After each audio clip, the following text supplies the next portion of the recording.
Jenengmu Prabu Jalmayeksa? Ya. Kowe sapa? Sekabat Kuntala Bau. Aja mamerke dimeh kowe gedhe dhuwur, aja mamerke panguwasamu dimeh kowe ratu. Wasit dina iki ana kene panguwasane ana aku. Ora nggebok koncane bapa guruku. Waton kowe iso ngalahke aku tak ulungake omong wah metu njaba parang.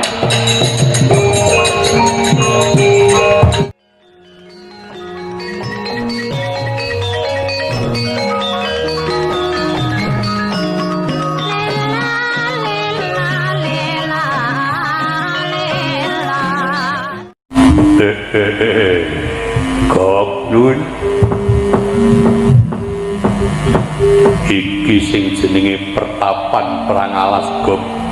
Nggih nek miturut tulisan ngriko nika wau.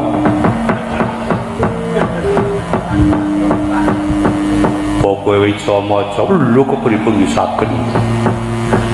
Nek miturut ana ngimpen wanita sing nemoni aku ya kuwi kok. Loro kuwi ndang suka karo Pradapa. Sing ayub sing arep ayu luruh. Tandha bukti nek wanita sing kaya ngono mau bekti karo wong lanang. Nggih, nggih. Sak sampun lenggah kanthi pradi kula ngaturaken pambagya panakrama. Sinuwun tur mesti manut karo wong lanang lho, nggih. Mitul gambaran lha wangun apa ora kok wangun banget kok wangun sak sampunipun lenggah kanthi pranipun bapa ngaturaken pambagya panakrama nek sing mburi kae ladak ya kok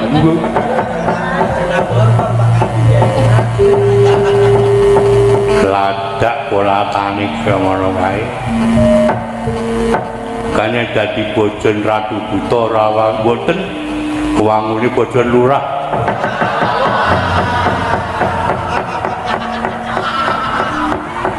ngono kok nggih ning kaya ngono kae duweni watak karo wong lanang wani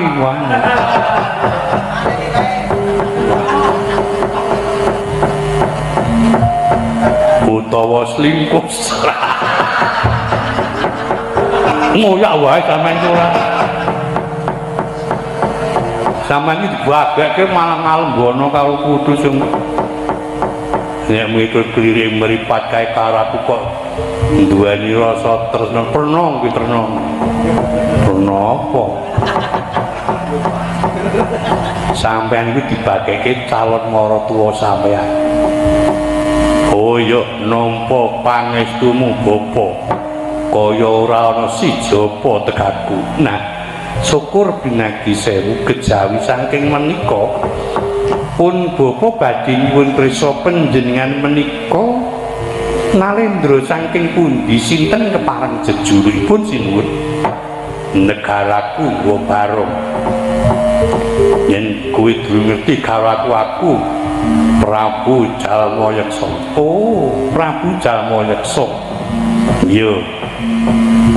Ratu Denawa la inggih. Sing wingking iki kepetang Denawa. Denawa sukun apa ora diutuh. Iki mung Panakawanku. Oh, namung abdi Panakawat ya. Aku bakal pitakon apa kowe sing jenenge Bapa Resi Tambrapeta. Mboten wonten nalika ageng 3 kula ingkang nyepeng ing Pertapan Prangalas mriki.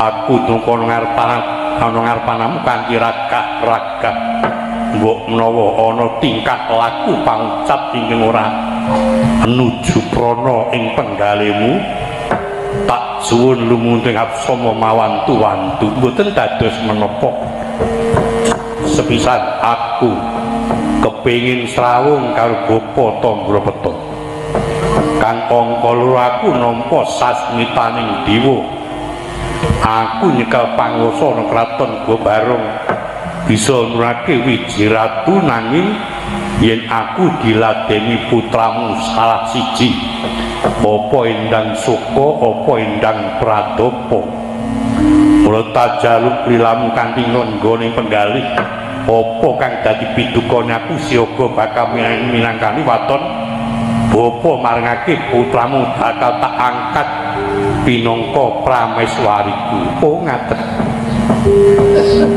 Kula menika tiyang sepuh boten badhe gadah pitumbasan menapa-menapa. Jir putra menika gumantung dumateng manahipun lari-lari. Putra-putra menika watakipun mekaten. Tiyang sepuh damel pesta anyipta pesta nanging ingin saged anyipta pesti ngemawas.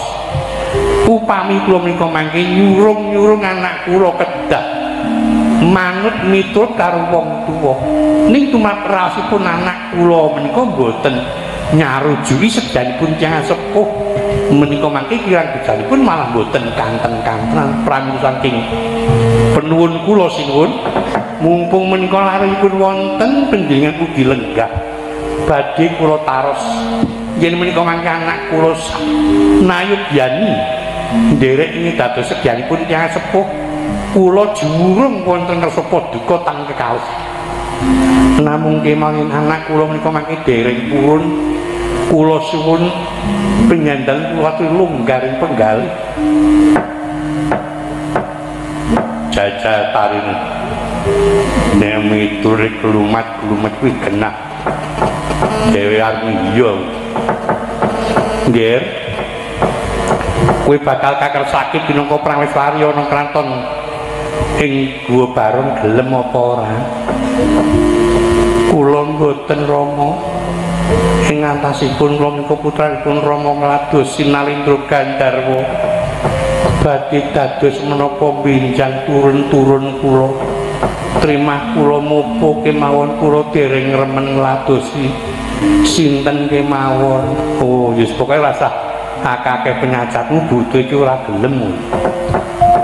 Lah Pradapa, kula iki mboten buta kon ngadeni. Luk sing mal karuan.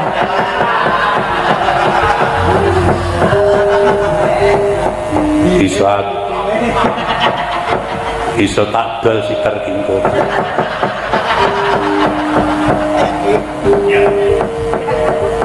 Ora gelem mboten. Oh ya wis ora sakokan penyacat nek ora gelem ya ora gelem. Hal mungkin nganti akeh penyacatmu ndak kurang prayoga. Natoni padha-padha kuwi ora becik. Sinuwun anak-anak kula dereng purun.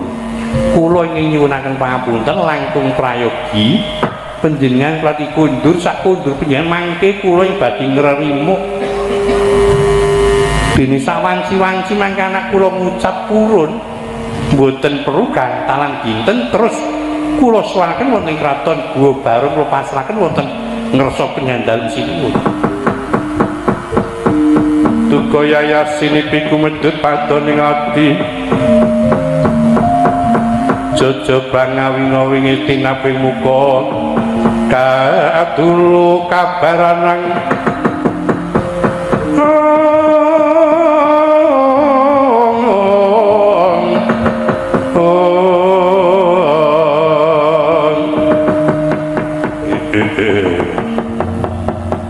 kapita mrapeta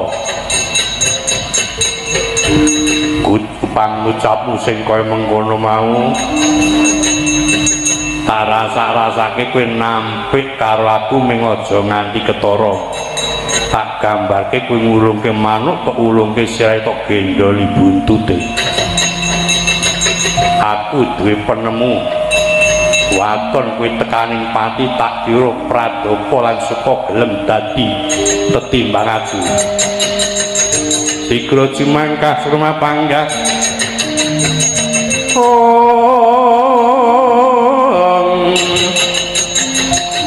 Cedo muntaplir kinetap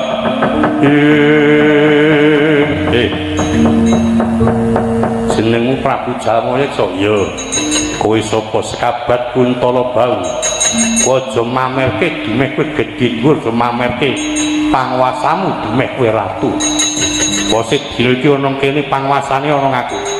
Ora ngepok koncane bapa guruku. Waton kowe iso ngalahke aku tak ulungake omong wah metu njaba parang.